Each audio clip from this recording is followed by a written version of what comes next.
All right, welcome back to Doug's Den. We have back with us again attorney and sports card collector Paul Lesko. Paul, thanks for coming back again. No, thanks for having me on. We're talking about fake cards, fake sports cards, fake parody cards. Basically, when does a custom card become a counterfeit card? And we'll start off with some adult cards. There are some cards that are going on eBay right now, and they're not going for cheap. They're going for 50, 60, and higher. They're adult cards that are pretty much custom cards, but they're custom on Panini and Donruss cards featuring adult actresses. Yeah. Now, there are some cards. It was recently, went around the Twitters that there was some Bang Bros cards that were allegedly Bang Bros cards. And they had, they were using Panini's trademarks. There was Donruss trademarks in there. There was even some utilizing the 1986 Fleer design from the Michael Jordan card. And it was these were fascinating cards because they were really utilizing the Panini trademarks heavily on there, displaying rated rookies with adult actresses, stating these were cards from Bang Brothers, but then also stating on the back that some of them said they were also from Panini. And they even took the rated rookies, one of probably Panini's best known trademarks, and changed it to X-rated rookies. So initially when this came around, started looking at it to see, because I was confused. The point of trademarks is to alleviate consumer confusion. And that's really what the infringement analysis is. Would this product confuse consumers? And I was confused because looking at these cards, it says Panini on there. It says Bang Bros on there. I thought for a second, was Panini behind this? What was going on with this? So it's fascinating. It's a fascinating product, and it shows you with customs that are out there what people will create and actually confuse consumers, probably to try to get a free ride off of the reputation of other companies to sell cards. Yeah, and apparently I haven't double checked this, but there seem to be a lot of sales, so also profiting off of those trademarks as well. Yeah, like you said, these cards aren't going cheap, and I like to collect cards that do have legal issues. So it's something I've been tracking. I'm not going to spend $40, $50 on or more on these cards. I'm hoping to get one for $4 or $5. Yeah. But it's funny as a little aside that I'm tracking a bunch of these on eBay. So unfortunately now, when I go to eBay, my homepage says things like, "You've tracked Bang Bros a lot. Have you also checked out Pornhub?" I'm like, oh man, I just ruined this. Yeah. Like if you were a 12-year-old boy just starting on the internet, you'd be like, wow, that's a great suggestion. Thank you for that. No, my kids ever come in. If my kids ever come in and use my eBay account, I will never hear the end of it. No, yeah, that's for sure. And so, well, I tell you what, I had to look into it. I had to put my big J journalist pants on, and I did a little bit of research. I reached out to Bang Bros. I confirmed that those are not authentic Bang Bros cards. But hey, maybe one day they will be. Maybe one day Bang Bros will get into the card market. I'm sure Leaf or somebody else would be interested in making adult themed cards, especially if you see they're selling like that. Just a whole new market. So you're tracking what are the odds that Panini or Bang Bros would even ask, like what's going on here, and even bring that up? I think as far as the point. Sure. When it comes to trademarks, they're kind of a unique intellectual property in that you have to use them or you lose them. So you can't get a registered trademark unless you actually have a product or service out there that has the trademark associated with it. You can't just get placeholders. But also, in order to get that monopoly from the government to have a trademark registration, you have to enforce. So typically, once the companies find that there's people utilizing their trademarks, there's a duty on them to shut them down. Now, it doesn't require a lawsuit. eBay and other online providers allow very easy what's called DMCA takedown notices, where if you just fill out an online form, and I'm sure you're familiar with that, just fill out an online form and somebody over at the company will automatically probably just take it down. So I think that's probably where they are. Once you brought it to Bang Bros' attention, it probably went to legal, and legal's going to have somebody in their department probably send maybe a takedown notice, and eBay will probably take it down.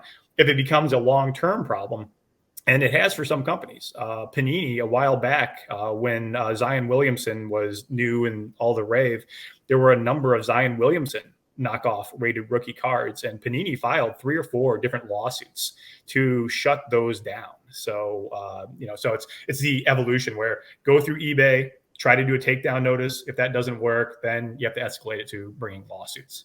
Yeah, and with that, and that can also go too far as well. I've seen. Was it Chet Holmgren, I believe, had his own cards taken, his lawyers try to have his own cards taken down? That's exactly correct. Chet Holmgren had a license with Topps to actually produce his cards. But then I think the first batch of cards that Topps made for Chet were Bowman U cards. I believe that's what they were. And maybe his enforcement team didn't realize that Topps owned the Bowman marks or whatever. But when those cards popped up on eBay on the secondary market, his team sent a bunch of not cease and desist, but he sent a lot of takedown notices through eBay to get those auctions taken down. Well, luckily, what happened was, that was, brought to the attention of the interwebs, and people went a little crazy, and Chet Holmgren's team stopped enforcing those. But you're exactly right.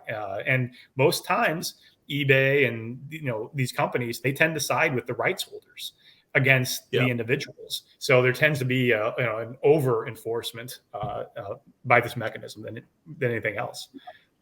Well, and this brings up, so eBay has their new eBay authenticity program, which I haven't looked at to the minute details. I'm not a lawyer, so I don't, even if I did read through all of the details, I don't think I'd fully understand everything. But I did see some cards. There were some adult cards, some Bang Bro cards. I don't believe any of them had it, but there are some Kaboom cards that had the authenticity guarantee on there, and they weren't Panini Kaboom. They were Legacy Kaboom, which are basically knockoff Kabooms.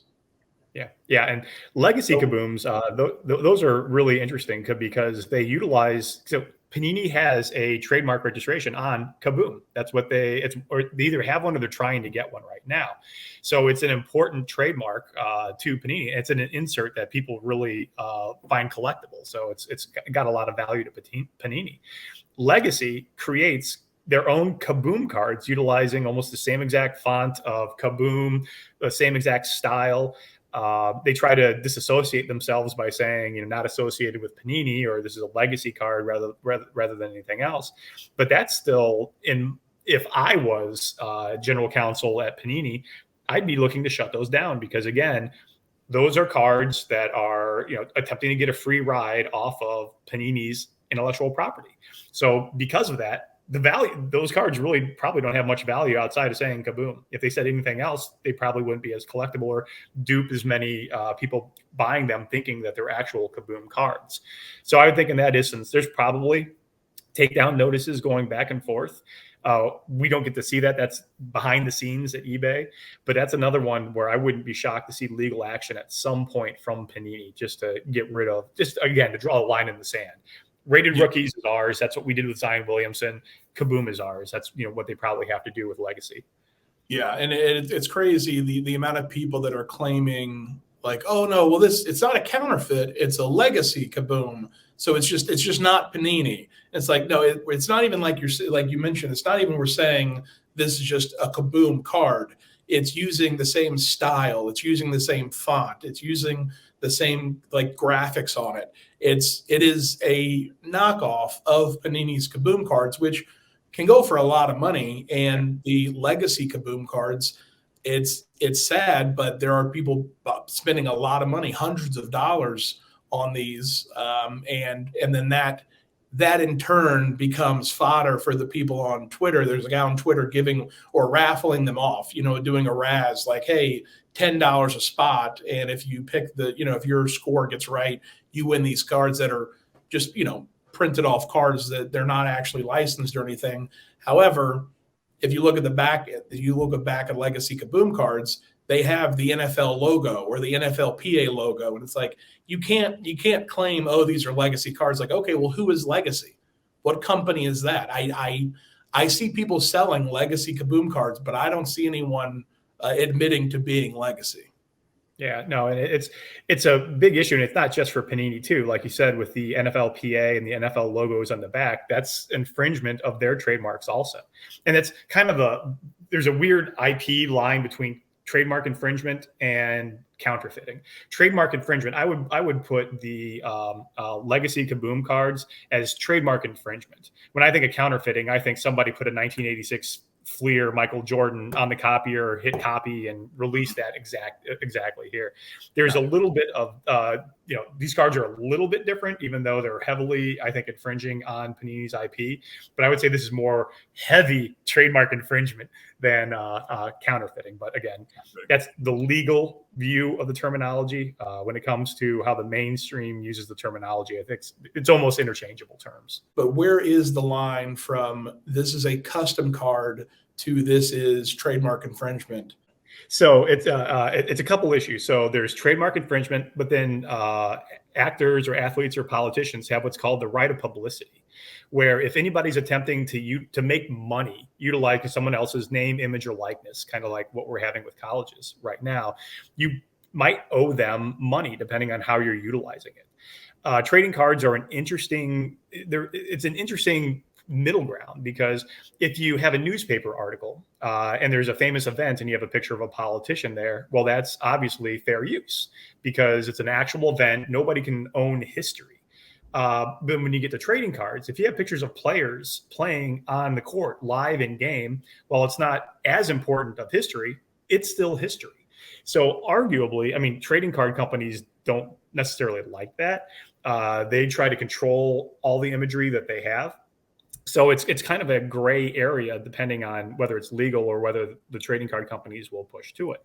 So to get back to your question of what's a custom card, the way I always look at it is, are you creating your own card that has its own value just because of what you've created itself? Or is it a callback to something else? There's a lot of knockoffs. So I keep mentioning it, 1986 Michael Jordan Fleer. There's a lot of knockoffs out there utilizing that background or utilizing that image. And I would say if you would do that in those instances, you're kind of trying to make your money off of the reputation of Upper Deck, of Fleer, of Michael Jordan. In those instances, I would say that it's probably some type of infringement.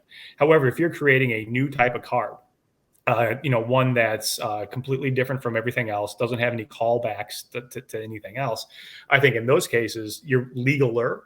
And also, it has to do with how many copies you make. While copying doesn't necessarily, once you copy, you're opening yourselves up to claims of copyright infringement. But generally, companies look away if you're only doing one. If you're only making one and selling that looks like an original piece of art, and you get a lot more leeway. It's when you're making hundreds of copies or 500 copies and trying to sell those. That's, so it's a big, long way of saying it depends.